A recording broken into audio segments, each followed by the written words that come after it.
So my food for thought in this moment anyway. So the other day I did a video, like a little short, wasn't even intending to post it. When I did it, I went to go visit my sister, and she's currently in a long-term rehab right now. I did a video with me and her together, a little short little thing, and I decided to post it on YouTube. But I remember when I was going to see my sister, which is something I've been doing since she's been in this place now for about a month. She's been in this rehab, and right now we're trying to get her placed in long-term care permanently. But I realized when I was doing this video, and like I say, I'm going to see her like I normally do. And I can admit, normally when I go see my sister, visit her, and it's been like this for years. I want to say at least 10 to 11 years it's been like this with my sister. It's usually a sensation of stress, aggravation, detachment. It's more of something like I felt like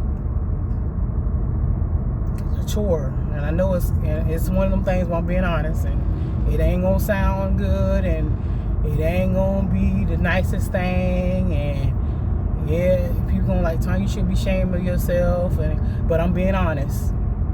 Like I said, which most people don't be. They don't be honest about how they really feel, how they think, what they think about things. So I'm being honest. So that's how it's been for my sister, because she's been honestly sick for the last 11 years.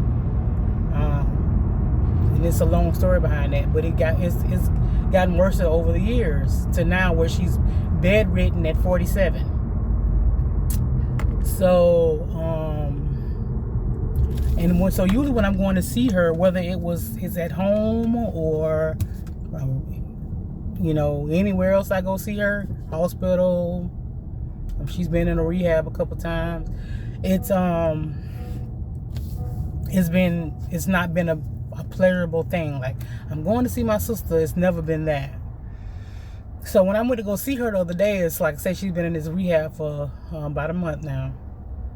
It was, I went the same way I always do. I go in there like, I gotta go in here and take my sister some stuff and check on her and see her, because that's what I'm supposed to do as a sister, and that's what's right. And I told her I was going to do it, so I need to do it. That's kind of how it's been for years now. And I went in there and gave her stuff like I normally do. And I'm like, hey, sister. Hey, Sonia. We twins. Hey, Sonia. Fraternal. Hey, Sonia. Even though we look alike. Right? I just realized that. Hey, Sonia. Hey, I miss you. Love you. Tanya. She like, what you brought me? I want something to eat. The normal thing she always do, which is always what she wants. She always wants something. And a lot of times it's just my attention, honestly. And it's between my attention and food. And something to smoke. But anyway, so this is the same old thing today. And I sat down on her bed today, because I went in there and I sat down on her side of her bed, because there wasn't a chair in there. And I was like messing around on my phone, and she was like moving her arm over, because she can't really move her arm over, so I moved it over for her a little bit. And she kept saying, lay back in the bed with me. And I'm like, I ain't laying back in this bed. And that's usually my same attitude. No, I'm like, I'm thinking it's a bed. It's kind of like a nurse. I don't want to lay back in the bed, because like I say, it's just, I know it don't sound right. But for some reason, I laid back in the bed. I'm like, I don't know, let's do it. You want to do a video with me? Let's do this real quick. I just felt it, like, and I laid back in the bed, and I totally forgot, like, everything. Like, I forgot the previous years. I forgot my sister was sick. I forgot where we were. Like, I just let myself be with my sister. Like, I was happy in that moment. And we just made that little video, and we was, smiling, and she was smiling, I was happy, she was happy. And I even laid there a little while longer, like. And after I left, I looked at the video, and I was like, wow, look at me, I was so happy. And I realized, I'm like, I don't remember the last time I felt like that. Like, I was spending time with my sister, and we was enjoying each other's company. Like, I felt like I was with my sister from 10, 12 years ago. And I don't remember the last time I felt that. Like, I felt like, it's so crazy how I felt. I felt so free and so good in that video. That little short, I don't know, 15-second, 17-second, I don't know, video is the most time I've enjoyed with my sister in 12 years. The first time I felt like I was with my sister in 12 years. And that we bonded and had a moment. And I know a lot of it because I was telling my husband about that. And he said, you know, Tanya, it's probably like that because this is the first time you feel like you don't have to worry about her as much. And I was like, you know, you're right, because this is the first time I felt like I didn't have to worry about at least her basic needs. I didn't have to worry about how she was going to eat, where she was going to lay her head, whether she was going to be clean, whether she was going to be taking her medicine, whether she was going to be safe. This is the first time I felt like her basic needs are met, and I don't have to worry about it. So I can concentrate on being a sister again, and not just a caretaker. It's so funny when you taking care of family, husband, wife, kids, mother, I don't know, any family, you sometimes lose the relationship you had with them prior to their sickness. Whether it be drugs, whether it be health sickness, mental, you know, whatever it is, you lose your family member and become a caregiver, or the person that just, you know, like trying to get them off drugs, or trying to keep them safe, or trying to get them from getting hurt, or you lose that relationship you have with your family. You know, it's funny because the same thing is with my mom. That's why I think me and my mom, we have such a better relationship now. Like, we smile. Good morning, Mom. You know, we smile, we laugh, we joke. And I can tell that the dynamics with us is so much better because I'm not worried about, is she going to be on the floor? Is she going to have to be in the hospital? Is she going to overdose? Is she safe? Is somebody else going to be taking advantage of her? You know, like, now she's with me and she's so much better. I can be a daughter to her. We can have a mother and daughter relationship. And I don't think we ever had that since I was an adult. And now I can be a daughter to her. She can be my mother.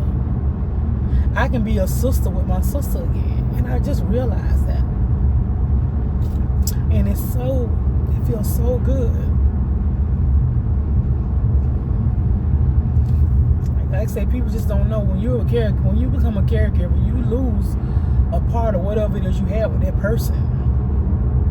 And I don't even know you even notice I didn't even notice it. I did feel like when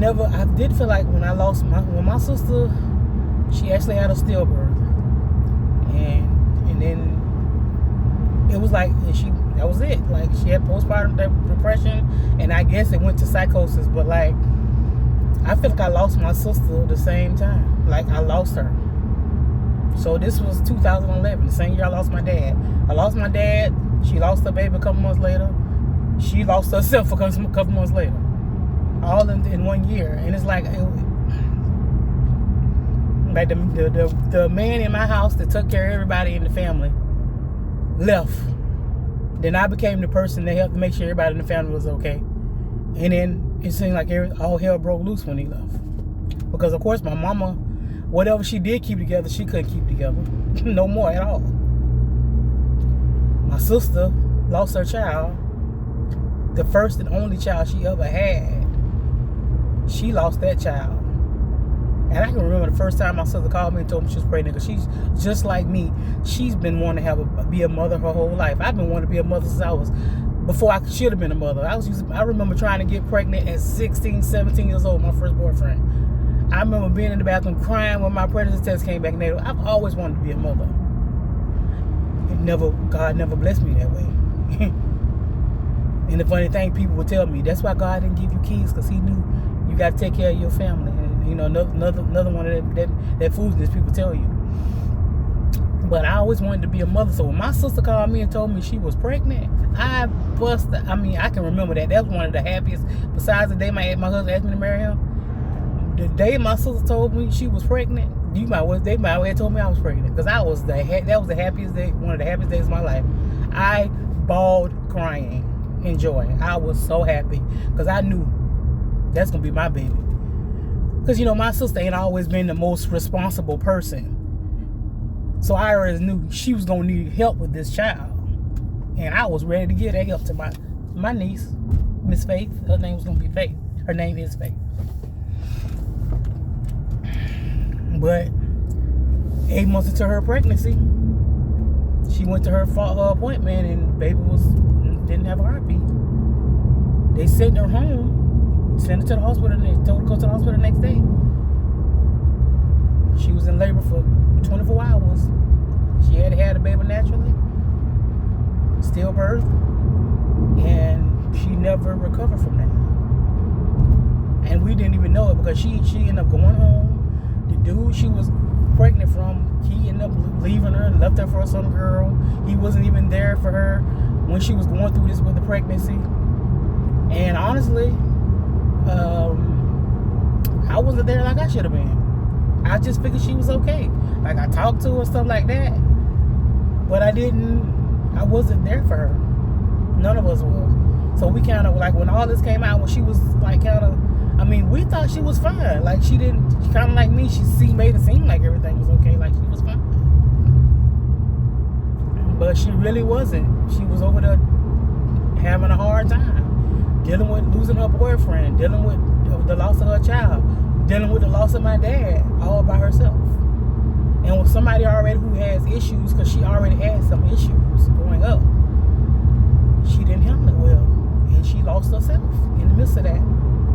And all I remember is getting a phone call saying, your sister's in the middle of the road, talking to her and running down the, like, she just lost her. She's just never been the same. So I lost her too. And it was rough. It was rough. Well, that was the first rough time. And it's been rough since. But not anymore, thank God. Things are getting so much better, right? Yeah, things are getting so much better in my life. And I'm so glad when it comes down to my family. But I just wanted to say that like, yeah, I didn't even realize that in the midst of being a caregiver, I lost my sister. I lost being a sister. And just that 17 seconds of that was just, it was life. Like, it was life. It was life. It's what I needed. I didn't even know what I needed. 17 seconds of happiness. Of freedom, of letting go of the past, of what was going on in the present. I mean, I just was in that moment, and it was so nice. And you know what? It was so good for her, because she don't get that from me. And I'm gonna make it my business to try